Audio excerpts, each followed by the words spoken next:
Hello everyone and welcome back to another tutorial for the Counter-Strike 2 game. In this video, I'm going to show you how you can add friends onto your account. So let's get started right away. First of all, open up the Counter-Strike 2 game on your device. And once you open it up, you will be taken into the main menu.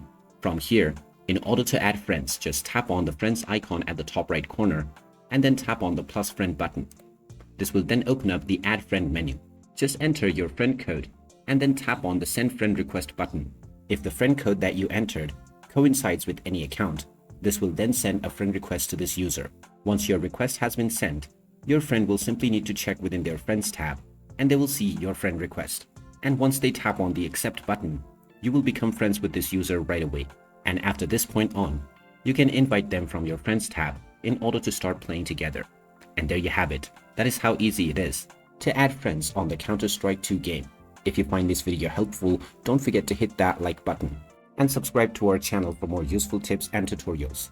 Thanks for watching, and I'll see you again in the next one.